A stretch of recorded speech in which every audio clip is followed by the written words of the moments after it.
नमस्कार। मैं Manmohan Jindal. Today we shall discuss some MCQs on housing finance companies and asset classification. First, what stands NBFC? So non banking finance company नहीं, national banking finance company नहीं, तो NBFC का full form है non banking financial company. यही answer आएगा। 2023 में scale based guidelines NBFC के ऊपर आई हैं, जिसमें एनबीएफसी को कुछ लेयर्स में बांटा हुआ है। तो ये कितनी लेयर्स हैं? तो दो हैं क्या? नहीं। तीन नहीं। तो ये चार लेयर्स हैं।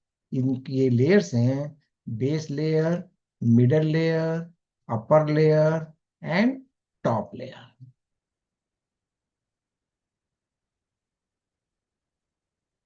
कौन सी लेयर एनबीएफसी में एम्प्टी रहती है?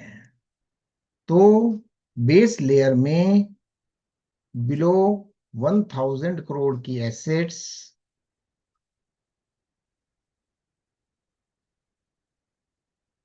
मिडल लेयर में 1000 करोड़ रुपए से ऊपर की एसेट्स, अपर लेयर में रिजर्व बैंक ऑफ इंडिया जिसके अंदर रिस्क ज्यादा महसूस करेगी उसको अपर लेयर में डालेगी, और टॉप लेयर अभी एम्प्टी रखी जाएगी जिस एनबीएफसी में extreme systematic risk reserve bank of India देखेगा उसको टॉप लेयर में पॉपुलेट करेगा। एट प्रेजेंट टॉप लेयर में कोई भी कंपनी नहीं है, एम्प्टी है, और ये आइडली एक्सपेक्टेड भी है कि एम्प्टी ही रहेगी।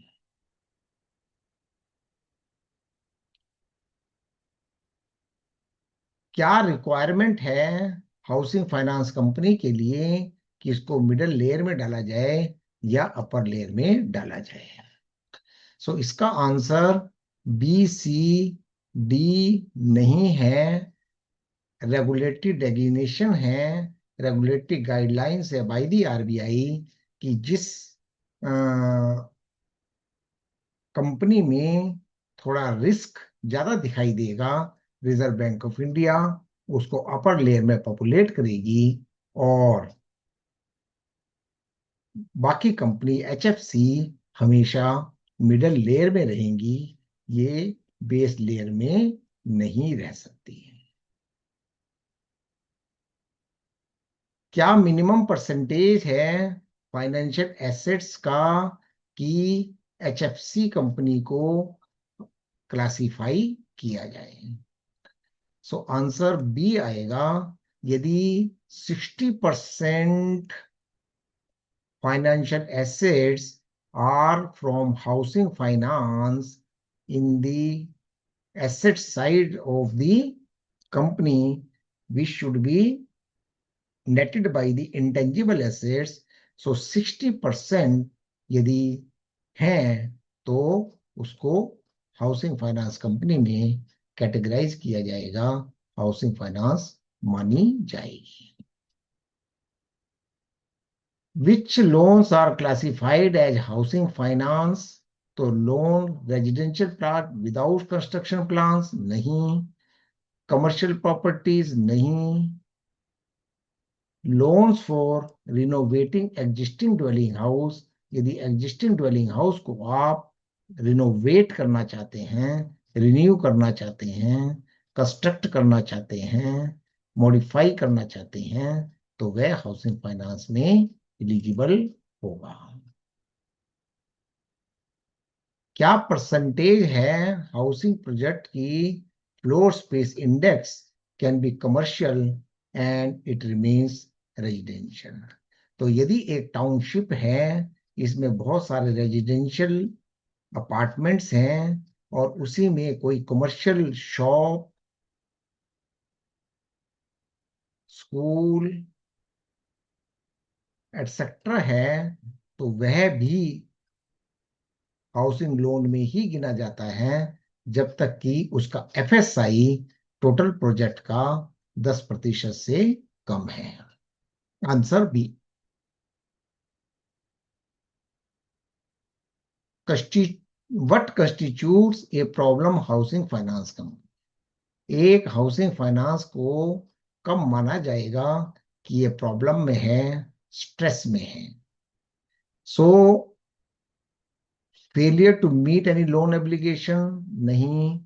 Refusal to repay deposits within 5 days, यदि कस्टमर का पैसा जो मैच्योर हो गया है वह 5 दिन के अंदर अंदर यह देने में असमर्थ है, तो इसको माना जाएगा कि ये प्रॉब्लम में है।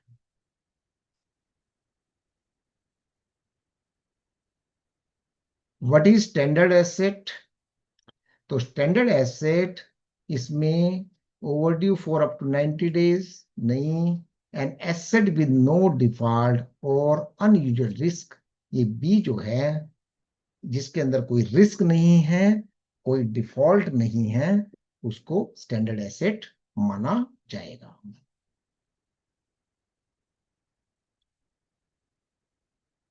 सब स्टैंडर्ड एसेट्स किसे कहते हैं? तो ओवरड्यू फॉर 6 मंथ, नहीं। Overdue for 12 months, yes.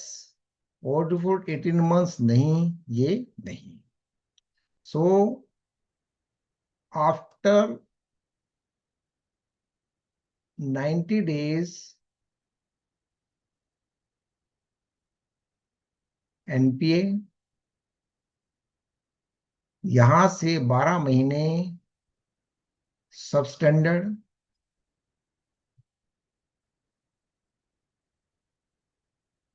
और यहां से 36 मंथ डाउटफुल।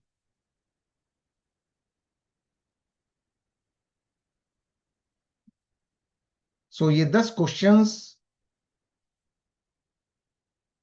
इस सब्जेक्ट के ऊपर हैं। बाकी क्वेश्चंस हम नेक्स्ट वीडियो में करेंगे। बहुत बहुत धन्यवाद। नमस्कार।